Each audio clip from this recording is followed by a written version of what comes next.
नमस्कार, मैं मोहम्मद शफ़ी आपका स्वागत करता हूँ।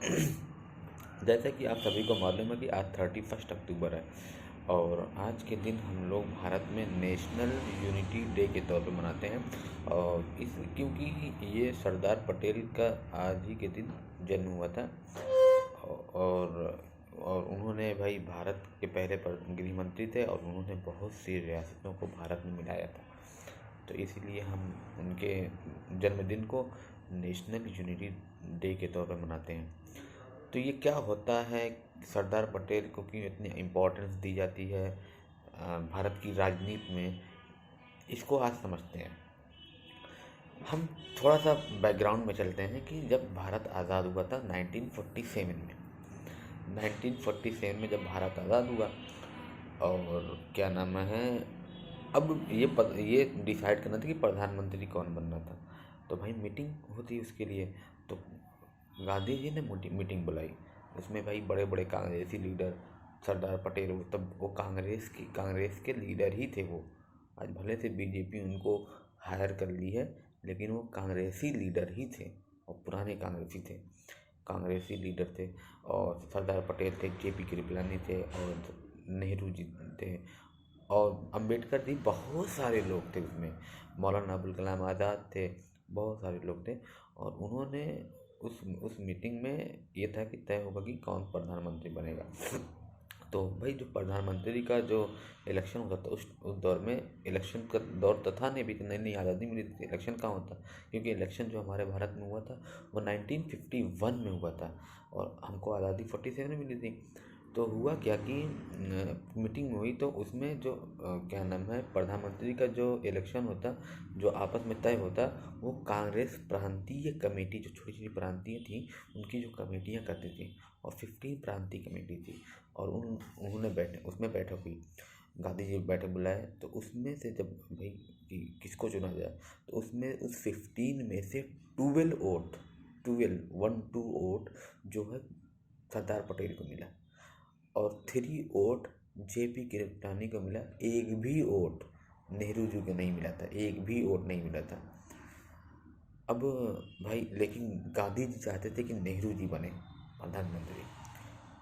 तो सर अरे क्या नाम है, जेपी कृपलानी, उसमें उनको भी 3 वोट में, तो वो गांधी जी की तरफ देखे, तो गांधी जी की तरफ देखे तो उनका इशारा समझ गया, गांधी जी का इशारा वो समझ गया। उन्होंने भाई एक पर्ची पे लिखा कि आप अपना नाम वापस ले लिए, सरदार पटेल को पढ़ाए कि आप अपने नाम की वापसी कर लीजिए, मतलब अपने नाम हटा लीजिए उसमें से, उसमें जो रेस में है आप उसको हटा लीजिए। तो भाई अगर नाम हटा लेते तो गांधी जी जिसको चाहते अरे वो नेहरू जी को बना लेते, निर्विरोध वो चुन लेते, इलेक्शन होता ही नहीं उसमें। लेकिन जब वो पर्ची बढ़ाए गांधी जी को, अरे उसमें सरदार पटेल को, जेपी कृपलानी साहब, तो कहे इसमें ये लिखा था कि मतलब आप अपने नाम को पीछे खींच लीजिए। तो सरदार पटेल उस पर हस्ताक्षर नहीं किए, उस पर सिग्नेचर ही नहीं किए सरदार पटेल, क्योंकि सरदार पटेल को 12 लोगों ने वोट दे दिया था कि भाई सभी लोग, उसमें मुस्लिम भी थे, आज बड़े से मुस्लिम उनको सपोर्ट ना करें, सरदार पटेल को नहीं, बहुत बुरा भला कहते हैं, लेकिन उसमें मुसलमानों ने भी सरदार पटेल को वोट में, क्योंकि वो बहुत डायनेमिक इंसान थे, बहुत ही बेहतरीन इंसान थे वो बात की बात है कि क्या हुआ क्या नहीं हुआ उसको हम नहीं कंसीडर करते हैं। तो सरदार पटेल ने उस पर सिग्नेचर नहीं किया। अब भाई बात, गाड़ी फंस गई उसमें। गाड़ी जब फंसी तो जेपी कृपलानी वो पर्ची गांधी जी को लौटा दी, पर्ची गांधी जी को लौटा दी कि इस पर सिग्नेचर नहीं किए। वो उसी मीटिंग की बात है, गोल मतलब उसी एक कमरे में मीटिंग चल रही थी। तो गांधी जी ने कहा कि नेहरू, कोई कांग्रेसी, ये उनका वर्ड था, कोई कांग्रेसी प्रांतीय कमेटियां आपका नाम सुझाव नहीं कर रही हैं, आपको एक भी वोट नहीं मिला, बताइए अब इस पर क्या करें। तो उसमें नेहरू जी बहुत चालाक आदमी थे, वो चुपचाप रहे, बोले नहीं। गांधी जी सोचे थे कि हो सकता हो कि नेहरू जी ये कहें कि ठीक है तो आप सरदार पटेल को ही बना दीजिए। गांधी जी ये सोचे थे कि नेहरू जी ये कहें, लेकिन नेहरू जी ने ऐसा नहीं कहा। और गांधी जी का भी सपोर्ट था कि वो नेहरू जी ही बने। फिर उन्होंने जब नेहरू कुछ नहीं बोले उस पर, तो पर्ची पे जो जो पेपर था, वो पेपर जो नाम वापसी वाला पेपर था, फिर गांधी जी ने खुद अपने हाथों से सरदार पटेल को दिया। अब सरदार पटेल वहाँ पर इनकार नहीं कर पाए, क्योंकि भाई गांधी जी बड़े थे, उनकी सब इज्जत करते थे। उन्होंने सरदार पटेल ने इनकार नहीं किया, उस पर हस्ताक्षर कर दिए। जब हस्ताक्षर जैसे हुआ, फिर जेपी कृपलानी ने वो कर दिया कि ऐलान कर दिया कि भाई नेहरू जी प्रधानमंत्री बन गए। तो ये पूरी कहानी थी कि प्रधानमंत्री कैसे बना, क्योंकि वोट सरदार पटेल को मिला था, प्रधानमंत्री बने नेहरू जी। तो ये कहानी थी। अच्छा, ऐसा क्यों किया गांधी जी ने? गांधी जी भाई दूरदर्शी थे। गांधी जी चाहते थे कि भाई उस टाइम जो देश है कंस्ट्रक्शन के फॉर्म में था एकदम, अभी नई नई आज़ादी मिली थी। गांधी जी नहीं चाहते थे कि भाई कि हमको लॉन्ग टर्म का प्रधानमंत्री चाहिए, मतलब जो लंबे समय तक इस देश में प्रधानमंत्री बना जाए। और सरदार पटेल की जो उम्र थी बहुत ज़्यादा थी, अच्छी खासी उम्र थी, तो नहीं चलता। फिर उसके बाद क्या हुआ कि 1-2 साल बाद 1950 जाते जाते सरदार पटेल की डेथ हो जाती है, और 1951 में चुनाव होता है। और उस टाइम कोई बड़ा लीडर था नहीं।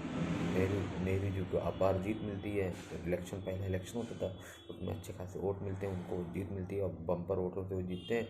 कोई विपक्षी पार्टी भी नहीं थी, और प्रधानमंत्री फिर से बन जाते हैं। तो वो जो अंतरिम सरकार बनी थी, जो मतलब फाइनल होता 1947 से 1950 के बीच में जो वो गैप था, जो पहले प्रधानमंत्री बने थे, नेहरू जी को ऐसे बनाया गया था। नेहरू जी को कोई पसंद नहीं करता था। अब कोई भी कुछ वजह रही होगी, हमको ये नहीं मालूम, लेकिन ये है कि क्या नाम है, वो सरदार पटेल जो होते हैं उनकी भूमिका बहुत अच्छी थी, उनका काम करने का अंदाज ही अलग था। अगर सरदार पटेल नहीं होते तो जूनागढ़, हैदराबाद, आपका ये कश्मीर, ये जो भारत का हिस्सा है, नहीं हो पाता भाई, नहीं हो पाता। वो सरदार पटेल की देन थी कि छोटे छोटे कम से कम 280 के करीब रियासतों को भारत ने मिलाया था, क्योंकि उस टाइम भारत आज़ाद हुआ था, सब इंडिपेंडेंट होना चाहते थे, मतलब हम सब भारत से अलग होना चाहते थे, लेकिन ज़बरदस्ती फौज भेज कर उनको अपनी तरफ मिलाया गया था। तो ये सब चीज़ें थी। जूनागढ़, हैदराबाद और कश्मीर को क्या नाम है, सरदार पटेल ने ही मिलाया था। ये बहुत मतलब कि सब लोग तो मिल गए थे, थोड़ा बहुत मनाने पे, थोड़ा बहुत फोर्स करने पे मिल गए थे, लेकिन ये 3 रियासतें ऐसी थी जो नहीं मिले थे। तो ये सरदार पटेल ने खुद किया था, और इसके लिए उनको आज भी याद किया जाता है कि अगर सरदार पटेल उस टाइम गृह मंत्री नहीं होते तो उनको ये रियासतें पाकिस्तान में चली जाती। तो ये बहुत अच्छा हुआ हमारे देश के लिए कि भाई कि गृह मंत्री थे पहले, और उन्होंने ये बहुत अच्छा काम किया था। और उस टाइम नेहरू जी हिंदुस्तान में थे भी नहीं, वो इंग्लैंड गए हुए थे भाई, अकाल था, अनाजों का अकाल था, इसलिए इंग्लैंड गए थे। तो ये सब कहानियाँ थी कि भाई उनका भी अपना एक योगदान था, नेहरू जी का, और सरदार पटेल के योगदान को भूला नहीं जा सकता।